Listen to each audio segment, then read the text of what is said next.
Salut à tous, je voulais intervenir surtout dans cette vidéo en flash, on va dire, donc vidéo très courte, très rapide.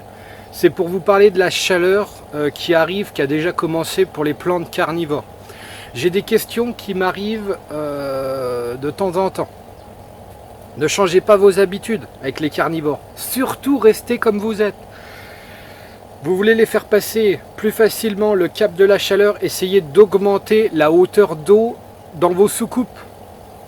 Il ne faut surtout pas que les soucoupes s'assèchent en 1 heure et puis que les plantes se retrouvent toute la journée sans eau et que la température du pot monte en température.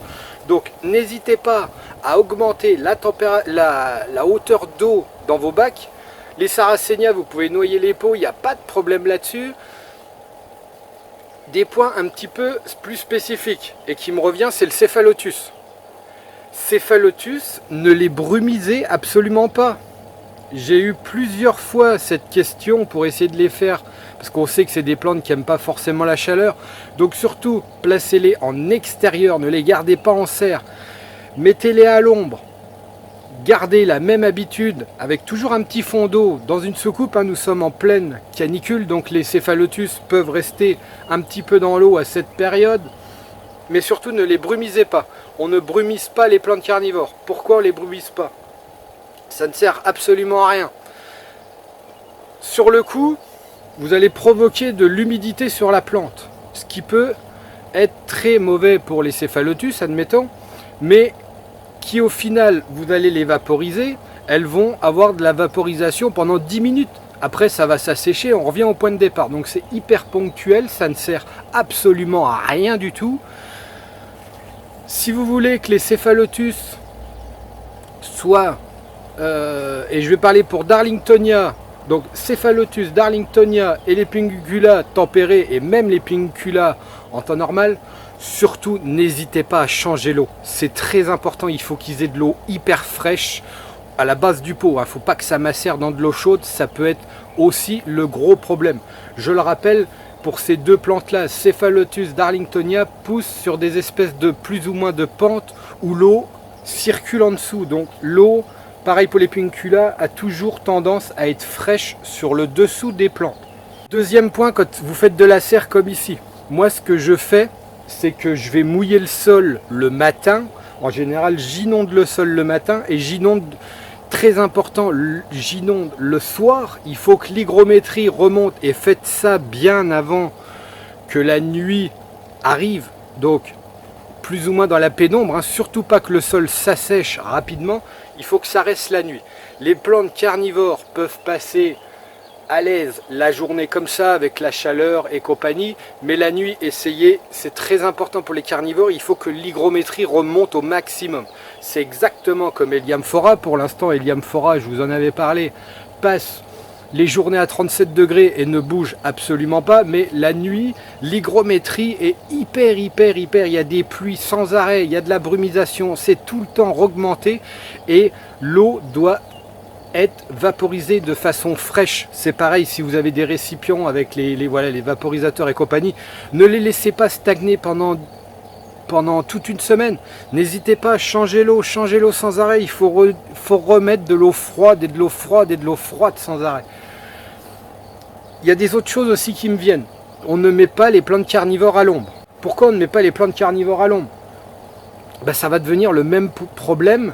Une plante carnivore, surtout au niveau du Sarracenia, le Sarracenia à l'ombre va verdir et se coucher avec ses cornets. C'est hyper mauvais, donc c'est une plante qui reste en plein soleil. Pensez bien, ces Sarracenia qui sont en pleine chaleur dans les tourbières au niveau des États-Unis, dès que la chaleur arrive, il n'y a pas des arbres qui poussent au-dessus de leur tête. Donc on les laisse bien au soleil pour continuer sa végétation qui est peut-être plus ou moins ralentie avec la chaleur. La seule chose qu'on peut utiliser, c'est les voiles d'ombrage. Les voiles d'ombrage vont laisser passer de la lumière. C'est pas comme un arbre où vous allez les mettre à l'ombre d'un mur, admettons, c'est que la lumière ne passe absolument plus. Sur les voiles d'ombrage, en général, vous avez 50% de lumière qui passe au travers quand même. Mais pour moi, les voiles d'ombrage sont fermées constamment. Bon, les jours qu'il va faire un peu gris, là, il annonce des orages. Peut-être que je vais les rouvrir.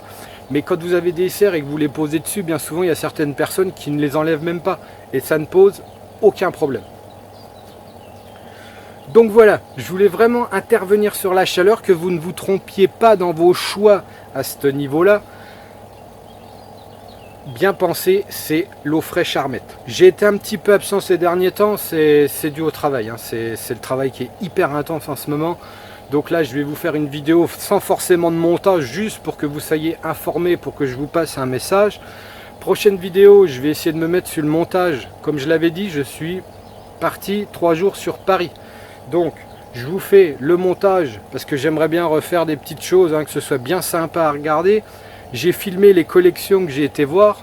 J'ai été voir 5 collections, 5 passionnés. Donc 5 passionnés qui ont vraiment, on sent vraiment l'amour des plantes.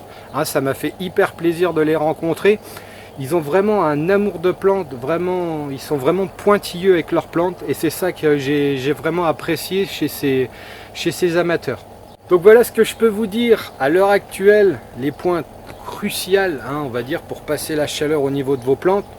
Vous doutez bien qu'ici, dans des serres qui font 20 mètres de long, des fois on se pose la question. Les plantes sont, maintenant qu'il y a l'ombrage, voilà, il y a un bon 40 degrés dans la serre, hein, ça pose aucun problème, ça passe. Je parle surtout pour les débutants.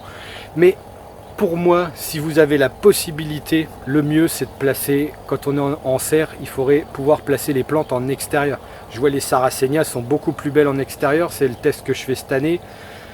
Elles se sont développées moins vite, mais là elles sont en train de rattraper. Elles ont des cornets bien irrigés, bien forts.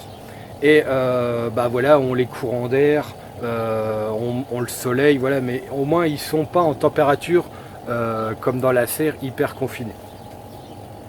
Donc sur ce, je vous dis à la prochaine et portez-vous bien.